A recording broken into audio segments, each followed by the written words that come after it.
ഐറ്റലിൻ്റെ itel A50 എന്ന പുതിയൊരു smart phone Indian മാർക്കറ്റിൽ ലോഞ്ച് ചെയ്യാൻ പോകുന്നുണ്ട്. ഈ ഒരു ഫോണിൻ്റെ ഫീച്ചേഴ്സിനെ പറ്റിയിട്ടുള്ള പല കാര്യങ്ങളും ഇപ്പം അറിയാൻ കഴിഞ്ഞിട്ടുണ്ട്. അതുപോലെ തന്നെ വിലയെ പറ്റിയിട്ടുള്ള ചില ന്യൂസുകളും ഇപ്പം പുറത്ത് വന്നിട്ടുണ്ട്. പിന്നെ ഏകദേശം ഒരു ലോഞ്ച് ടൈമിനെ കുറിച്ചിട്ടുള്ള കാര്യങ്ങളും ഇപ്പം അറിയാൻ കഴിഞ്ഞിട്ടുണ്ട്. എന്തായാലും ഈ വീഡിയോയിൽ നമ്മൾ നോക്കാൻ പോകുന്നത് ഐറ്റൽ A50 എന്നുള്ള സ്മാർട്ട് ഫോണിനെ പറ്റിയിട്ടാണ്. ഇത് ബഡ്ജറ്റ് സെഗ്മെൻറ്റിൽ വരുന്ന ഒരു സ്മാർട്ട് ഫോൺ ആയിരിക്കും. ഫീച്ചേഴ്സും കാര്യങ്ങളൊക്കെ നോക്കുകയാണെന്നുണ്ടെങ്കിൽ ഡിസ്പ്ലേയുടെ കാര്യത്തിൽ 6.6 ഇഞ്ചിൻ്റെ HD+ ഡിസ്പ്ലേ ആയിരിക്കും ഈ ഫോണിൽ വരിക. അപ്പോൾ ശ്രദ്ധിക്കേണ്ട കാര്യം HD റെസൊല്യൂഷൻ ആയിരിക്കും ഈ ഫോണിൽ വരിക. ഫുൾ HD റെസൊല്യൂഷൻ വരാൻ ചാൻസ് ഇല്ല. പക്ഷേ ഒരു കാര്യം എന്താ വെച്ചാൽ ഈ ഫോണിൻ്റെ വില 7000 രൂപയ്ക്ക് താഴെയായിരിക്കും. ആ ഒരു പ്രൈസ് റേഞ്ചിൽ നമുക്ക് ഫുൾ HD റെസൊല്യൂഷൻ എക്സ്പെക്ട് ചെയ്യാൻ പറ്റില്ല. HD റെസൊല്യൂഷൻ എന്നുള്ളത് ഓക്കെയാണ്. LCD പാനലുമായിട്ടായിരിക്കും ഈ ഒരു സ്മാർട്ട് ഫോൺ വരിക. പിന്നെ വാട്ടർ ഡ്രോപ്പ് നോച്ച് ഡിസൈനുള്ള നോച്ചായിരിക്കും വരിക. പഞ്ചോൾ ഡിസൈൻ ഒന്നും ഇതിൽ വരാൻ ചാൻസ് ഇല്ല. പക്ഷേ നേരത്തെ പറഞ്ഞ പോലെ തന്നെ ഈ ഒരു പ്രൈസ് റേഞ്ചിൽ ഇതൊക്കെ നമുക്ക് എക്സ്പെക്ട് ചെയ്യാൻ പറ്റുള്ളൂ. പിന്നെ കൂടിയ റിഫ്രഷ് റേറ്റ് ഇതിൽ സപ്പോർട്ട് ചെയ്യാൻ ചാൻസ് ഇല്ല. 60 ഹെർട്സിൻ്റെ റിഫ്രഷ് റേറ്റ് ആയിരിക്കും ഇതിൽ വരിക. പീക്ക് ബ്രൈറ്റ്നസ് വരിക 480 നിറ്റ്സ് ആയിരിക്കും. അപ്പം ഡിസ്പ്ലേ ഫീച്ചേഴ്സ് മൊത്തത്തിൽ നോക്കുകയാണെന്നുണ്ടെങ്കിൽ വളരെ ബേസിക് ആയിട്ടുള്ള ഡിസ്പ്ലേ ഫീച്ചേഴ്സുമായിട്ടായിരിക്കും ഈ ഒരു സ്മാർട്ട് ഫോൺ വരിക. വിലയും അതിനനുസരിച്ചിട്ട് തന്നെയായിരിക്കും വരിക. 7000 രൂപയ്ക്ക് താഴെ ആയിരിക്കും വരിക. ആ ഒരു പ്രൈസ് റേഞ്ചിൽ തിരക്കില്ലാത്ത ഡിസ്പ്ലേ ഫീച്ചേഴ്സൊക്കെ തന്നെയാണ്. പിന്നെ side mounted finger print sensor ഈ ഫോണിൽ വരുന്നതായിരിക്കും. ഫോണിൻ്റെ തിക്നെസ് വരിക 8.7 mm ആയിരിക്കും.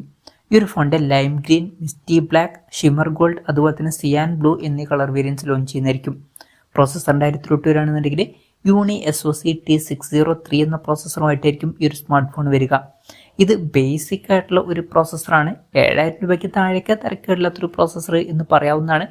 മികച്ച പെർഫോമൻസ് എക്സ്പെക്ട് ചെയ്യേണ്ട, പക്ഷേ ബേസിക് ആയിട്ടുള്ള കാര്യങ്ങളൊക്കെ നടന്നു പോവേണ്ടതാണ്. ഈ ഒരു പ്രൈസ് റേഞ്ചിൽ ഇതൊക്കെ നമുക്ക് എക്സ്പെക്ട് ചെയ്യാനും പറ്റുള്ളൂ. 7000 രൂപയ്ക്ക് താഴെ ഇത് അത്യാവശ്യം തിരക്കില്ലാത്തൊരു പ്രോസസ്സറാണ് എന്ന് തന്നെ പറയാവുന്നതാണ്. പിന്നെ 5G സപ്പോർട്ടൊന്നും ഉണ്ടാവില്ല. മാക്സിമം 4G സപ്പോർട്ടായിരിക്കും ഇതിൽ വരിക. ഇപ്പോഴത്തെ ഇതിൽ ഈ ഒരു പ്രൈസ് റേഞ്ചിൽ നമുക്കൊരു 5G സപ്പോർട്ട് എക്സ്പെക്ട് ചെയ്യാൻ പറ്റില്ല. പിന്നെ ബേസ് വേരിയൻറ്റിൽ 2GB റാമും 64GB ഇൻറ്റേർണലും വന്നേക്കാം. 3GB റാമും 64GB ഇൻറ്റേർണലുമായിട്ട് വരുന്ന വെർഷനും 3GB റാമും 128GB ഇൻറ്റേർണലുമായിട്ട് വരുന്ന വെർഷനും അതുപോലെ തന്നെ 4GB റാമും 64GB ഇൻറ്റേർണലുമായിട്ട് വരുന്ന ഒരു വെർഷനും വന്നേക്കാം. വെർച്വൽ റാം എന്നുള്ള ഫീച്ചർ ഇതിൽ വരുന്നതായിരിക്കും. അതായത് എക്സ്ട്രാ റാം വേണ്ട സമയത്ത് ഇൻറ്റേർണൽ മെമ്മറിയിൽ നിന്ന് കുറച്ച് മെമ്മറി എടുത്തിട്ട് അത് റാമായിട്ട് യൂസ് ചെയ്യുന്നതായിരിക്കും.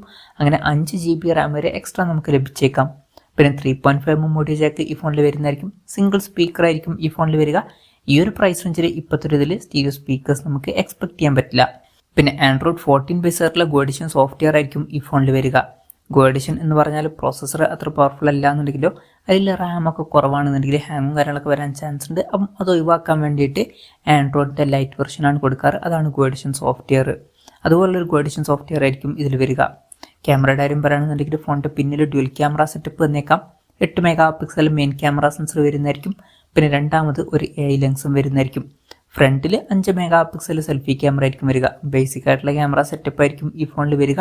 ഈ പ്രൈസ് റേഞ്ചിൽ അതൊക്കെ ഓക്കെയാണ്. പിന്നെ 5000 mAh ബാറ്ററിയും കാര്യങ്ങളൊക്കെ ഇതിൽ വരുന്നതായിരിക്കും. ഫാസ്റ്റ് ചാർജ് സപ്പോർട്ട് ചെയ്യാൻ ചാൻസ് ഇല്ല. 10 വാട്ടിൻ്റെ ചാർജിങ് സ്പീഡ് ഇതിൽ വന്നേക്കാം. ഈ ഒരു പ്രൈസ് റേഞ്ചിൽ ഫാസ്റ്റ് ചാർജ് സപ്പോർട്ട് ചെയ്യാത്തത് ഒരു പ്രശ്നമായിട്ട് പറയാനും പറ്റില്ല. പിന്നെ Type-C ചാർജിങ് പോർട്ടും ഇതിൽ വരുന്നതായിരിക്കും. അപ്പം തിരക്കില്ലാത്തൊരു ബാറ്ററി സെറ്റപ്പും കാര്യങ്ങളൊക്കെ ഈ ഫോണിൽ വന്നേക്കാം. അപ്പം ഇതൊക്കെയാണ് ഫീച്ചേഴ്സിനെ പറ്റി പറയാനുള്ള കാര്യങ്ങൾ. ഇനി ലോഞ്ച് ഡേറ്റിൻ്റെ കാര്യം പറയുകയാണെന്നുണ്ടെങ്കിൽ അടുത്ത ആഴ്ച ഈ സ്മാർട്ട് ഫോൺ ഇന്ത്യൻ മാർക്കറ്റിൽ ലോഞ്ച് ചെയ്യുമെന്നാണ് ഇപ്പോഴുള്ള റിപ്പോർട്ടിൽ പറയുന്നത്. കറക്റ്റ് ലോഞ്ച് ഡേറ്റ് ഇപ്പോൾ കൺഫേം ആയിട്ടില്ല. അതിനെ പറ്റിയിട്ടുള്ള ന്യൂസുകളൊക്കെ വരുമ്പം അതിനെ പറ്റിയിട്ടുള്ള വീഡിയോസൊക്കെ നമ്മൾ ചെയ്യുന്നതായിരിക്കും. അപ്പം അതുപോലുള്ള വീഡിയോസ് കാണാൻ താല്പര്യമുണ്ടെന്നുണ്ടെങ്കിൽ ഈ ചാനൽ സബ്സ്ക്രൈബ് ചെയ്യാവുന്നതാണ്. പിന്നെ വിലയുടെ കാര്യം പറയുകയാണെന്നുണ്ടെങ്കിൽ ഈ ഫോണിൻ്റെ വില 7000 രൂപയ്ക്ക് താഴെ ആയിരിക്കുമെന്നാണ് ഇപ്പോഴുള്ള റിപ്പോർട്ടിൽ പറയുന്നത്. അപ്പം 6000 to 7000 രൂപ പ്രൈസ് റേഞ്ചിലായിട്ട് ഈ ഫോൺ നമുക്ക് ഇന്ത്യൻ മാർക്കറ്റിൽ എക്സ്പെക്ട് ചെയ്യാവുന്നതാണ്. പിന്നെ ഒരു പ്രാവശ്യത്തേക്കുള്ള സ്ക്രീൻ റീപ്ലേസ്മെൻറ്റ് വാറൻറ്റിയും കാര്യങ്ങളൊക്കെ ഇതിൽ വരുന്നതായിരിക്കും. അപ്പം ഈ ഒരു സ്മാർട്ട് ഫോൺ ബഡ്ജറ്റ് സെഗ്മെൻറ്റിൽ വരുന്ന സ്മാർട്ട് ഫോൺ ആയിരിക്കും. ബേസിക് ആയിട്ടുള്ള ഫീച്ചേഴ്സുമായിട്ടായിരിക്കും ഈ ഒരു സ്മാർട്ട് ഫോൺ വരിക.